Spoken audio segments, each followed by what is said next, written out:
Good morning students. આપણે વિજ્ઞાનમાં આગળનો વિદ્યુત પ્રવાહ અને તેની અસરો એમાં આપણે બેટરી વિશે જોયું હતું અને ધનધ્રુવ અને ઋણધ્રુવ વિશે વાત કરી હતી.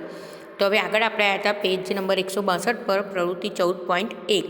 તો એમાં કહે છે કે આકૃતિ 14.7માં બતાવ્યા મુજબ વિદ્યુત પરિપથ બનાવો. ધોરણ 6માં વિદ્યુતનો બલ્બ પ્રકાશ આપે તે માટેનો આના જેવો જ વિદ્યુત પરિપથ વાપર્યો હતો. તમને યાદ છે ને કે વિદ્યુત બલ્બ ત્યારે જ પ્રકાશ આપે છે જ્યારે વિદ્યુત કળની જોડાણની એટલે કે ઓન સ્થિતિમાં હોય. જેથી વિદ્યુત કળ ઓન સ્થિતિમાં ખસે છે કે તરત જ વિદ્યુત ગોળો પ્રકાશિત થાય છે. તો આપણે બી સ્વિચ ઓન કરીએ ઘરમાં તો જ લાઇટ ચાલુ થાય, બાકી લાઇટ ચાલુ થાય નહીં. તો કે તમારી નોટબુકમાં આ વિદ્યુત પરિપથને દોરી લો. જુદા જુદા વિદ્યુતના ઘટકોની સંજ્ઞાઓ પરથી તેની વિદ્યુત રેખાકૃતિ પણ દોરો. શું તમારી રેખાકૃતિ આકૃતિ 14.8માં દર્શાવેલ રેખાકૃતિ સાથે સામ્યતા ધરાવે છે? સંજ્ઞાઓની મદદ વડે વિદ્યુત પરિપથની રેખાકૃતિ દોરવી ઘણી સરળ બને છે. જેથી આપણે સામાન્ય રીતે વિદ્યુત પરિપથને તેના પરિપથ રેખાકૃતિ વડે દર્શાવીએ છીએ. હવે આકૃતિ 14.9માં બીજી વિદ્યુત રેખાકૃતિ દર્શાવેલી છે.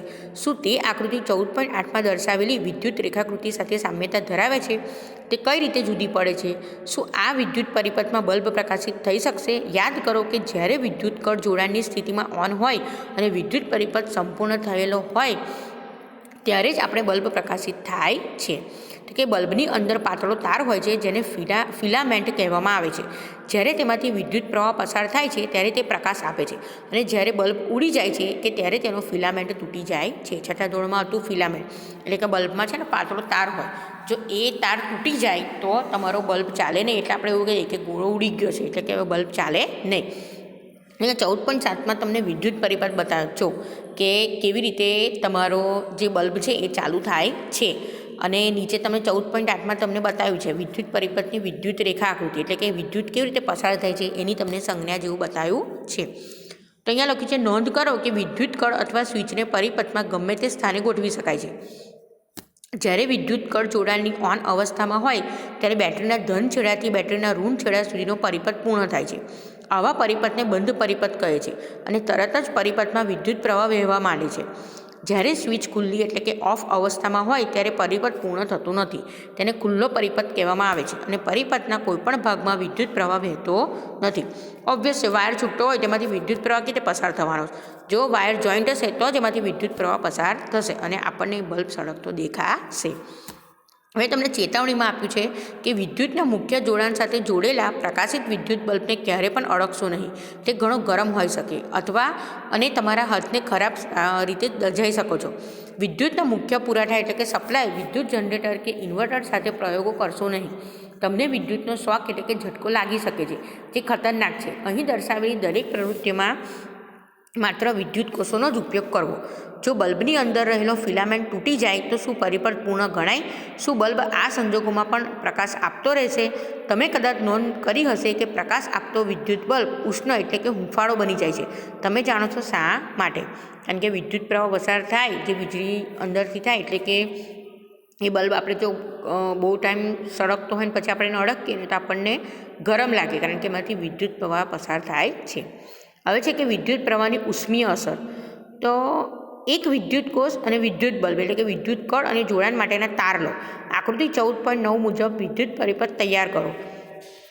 આ પ્રવૃત્તિ માત્ર એક જ વિદ્યુત કોષનો ઉપયોગ કરીને કરવાની છે. આ વિદ્યુત કળને ખુલ્લી એટલે કે ઓફ સ્થિતિમાં રાખો. શું વિદ્યુત બલ્બ પ્રકાશે છે? બલ્બનો સ્પર્શ કરો. હવે વિદ્યુત કળને જોડાણની ઓન સ્થિતિમાં લાવો અને વિદ્યુત બલ્બને આશરે 1 મિનિટ પ્રકાશવા દો. ફરીથી બલ્બનો સ્પર્શ કરો. તમને કોઈ ફેરફારનો અનુભવ થાય છે? તો કે વિદ્યુત કળને ફરી ખુલ્લી સ્થિતિમાં લાવીને ફરી બલ્બનો અનુભવ કરો. જો બલ્બ સળગતો નહીં હોય તો એ તમને ગરમ નહીં લાગે, અને જો બલ્બ સળગતો હશે 1 કે અડધો કલાક તો એ બલ્બ તમને કેવો લાગશે? ગરમ લાગશે. હવે છે પ્રવૃત્તિ 14.3. તો કે આકૃતિ 14.10માં બતાવ્યા મુજબ વિદ્યુત પરિપથ તૈયાર કરો. આશરે 10 સેમી લંબાઈનો નિક્રોમ ધાતુનો તાર ટુકડો લઈને બંને ખીલીઓ વચ્ચે બાંધી દો. વિદ્યુતના સાધનોનું રિપેરિંગ કરતી દુકાન પરથી તમને નિક્રોમનો તાર મળી જશે, અથવા ઇલેક્ટ્રિક હીટરની નકામી થઈ ગયેલી કોઇલનો તાર પણ વાપરી શકો છો. અહીંયા તમને 14.10માં તમને બતાવ્યું છે કે કેવી રીતે વિદ્યુત પ્રવાહ પસાર થાય છે. હવે વિદ્યુત કળને જોડાણની ઓન સ્થિતિમાં લાવીને વિદ્યુત પરિપથમાં વિદ્યુત પ્રવાહ વહેવા દો. થોડી સેકન્ડ પછી તારનો ફરી સ્પર્શ કરો. તાર પર હાથને લાંબો સમય અડકાવીને રાખતા નહીં. વિદ્યુત પ્રવાહને કળ વડે વહેતો બંધ કરો. થોડીક મિનિટો પછી ફરીથી તારનો સ્પર્શ કરો. જો અહીંયા તમને આકૃતિ 14.10ની ઉપર તમને ખુલ્લો દેખાય છે. એ ખુલ્લો હશે એટલે કે એ ઓફ સ્થિતિમાં છે, એટલે કે એમાંથી વિદ્યુત પ્રવાહ પસાર થાય નહીં. પણ જો એને જોઈન્ટ કરશો તેમાંથી વિદ્યુત પ્રવાહ પસાર થશે. એટલે એવું કહે છે કે એને હાથ નહીં અડકવાનો. કેમ? કારણ કે એમાંથી આપણને કરંટ લાગવાની શક્યતા ખરી. જ્યારે તારમાંથી વિદ્યુત પ્રવાહ પસાર થતો હોય ત્યારે તે ગરમ થાય છે. આ વિદ્યુત પ્રવાહની ઉષ્મીય અસર છે. તમે વિદ્યુતના કોઈ એવા ઉપકરણો વિચારી શકો છો કે જેમાં વિદ્યુત પ્રવાહની ઉષ્મીય અસરનો ઉપયોગ થતો હોય. આવા ઉપકરણોની યાદી બનાવો. તમે કદાચ ઇલેક્ટ્રિક રૂમ હીટર અથવા રસોઈ માટે વપરાતા ઇલેક્ટ્રિક હીટરને જોયું હશે. આ બધા જ ઉપકરણો તારનું ગૂંચળું ધરાવે છે. આ ગૂંચળાના તારને એલિમેન્ટ કહેવામાં આવે છે. તમે નોંધ્યું હશે કે જ્યારે આ ઉપકરણોને વિદ્યુતના સપ્લાય સાથે જોડ્યા બાદ ચાલુ કરવામાં આવે છે ત્યારે તેમના એલિમેન્ટ ગરમ લાલ જોડ થાય છે અને ઉષ્મા ઉત્પન્ન કરે છે. અમુક ટાઈમે કંઈ વસ્તુ ગરમ કરવા મૂકીએ તો ઇલેક્ટ્રિક વસ્તુ હોય તો બહુ ગરમ થાય, લાલ જોડ થઈ જાય, એટલે એમાંથી શું થાય છે? ઉષ્મા ઉત્પન્ન થાય છે. હવે તમને 14.11 નીચે બતાવ્યું છે કે વિદ્યુત ઇસ્ત્રીમાં રહેલું એલિમેન્ટ, એટલે આવી રીતે એની રચના હોય. તો કે વિદ્યુતની ઇસ્ત્રીમાં આવેલા એલિમેન્ટને બૂજો જોઈ શક્યો છે, જોઈ શક્યો નહીં. પહેલીએ તેને કહ્યું હતું કે પાણી ગરમ કરવા માટેનું તેમાં મૂકવાનું હીટર, હોટ પ્લેટ, ઇસ્ત્રી, ગીઝર, ઇલેક્ટ્રિક કેટલી, હેર ડ્રાયર વગેરે વિદ્યુતના ઉપકરણો તેમની અંદરના ભાગમાં એલિમેન્ટ ધરાવતા હોય છે. તમે કોઈ ઉપકરણમાં એલિમેન્ટ કદાચ જોયું છે ખરું? આવી રીતે એની રચના હોય છે. 14.11માં બતાવી છે વિદ્યુતની. હવે આગળ તમને 14.12 છે કે વિદ્યુત ગોળનો પ્રકાશ આપતો ફિલામેન્ટ. તમારી ઘરે બી કોઈ વેસ્ટર બલ્બ જોયો ને એમાં જોજો તમને આવી રીતે અંદર રચના તમને જોવા મળશે. તો તારમાં ઉત્પન્ન થતો ઉષ્માનો જથ્થો તેની બનાવટમાં વપરાયેલા દ્રવ્ય પર તારની લંબાઈ અથવા જાડાઈ પર આધાર રાખે છે. આથી જુદી જુદી જરૂરિયાત મુજબ જુદા જુદા દ્રવ્યના અને જુદી જુદી લંબાઈ તથા જાડાઈના તારનો ઉપયોગ કરવામાં આવે છે. વિદ્યુત પરિપથમાં જોડાણ માટે વપરાતા તાર સામાન્ય રીતે ગરમ થઈ જતા નથી. બીજી બાજુ કેટલાક વિદ્યુત ઉપકરણોમાં વપરાતા ઘટકો એટલા બધા ગરમ થઈ જાય છે કે તેઓને સહેલાઈથી જોઈ શકાય છે. વિદ્યુત ગોળાનો ફિલામેન્ટ એટલે ઊંચા તાપમાન સુધી ગરમ થાય છે કે તે પ્રકાશનું ઉત્સર્જન કરવા લાગે છે. હવે અહીંયા તમને બ્લુ કલરનું બોક્સ છે, એમને અહીંયા ટ્યુબલાઇટ અને CFLS એવું લખ્યું છે, એટલે તમને આવી લાઇટો અલગ અલગ પ્રકારની બતાવી છે. તો અહીંયા લખ્યું છે કે પ્રકાશ મેળવવા માટે વિદ્યુત બલ્બ વાપરવામાં આવે છે, પરંતુ તે ઉષ્મા પણ આપે છે. એનો અર્થ થાય છે કે વિદ્યુત પ્રવાહનો કેટલોક ભાગ ઉષ્મા ઉત્પન્ન કરવામાં વપરાય છે. હા ઇચ્છનીય નથી, કારણ કે તેનાથી વિદ્યુતનો વ્યય થાય છે.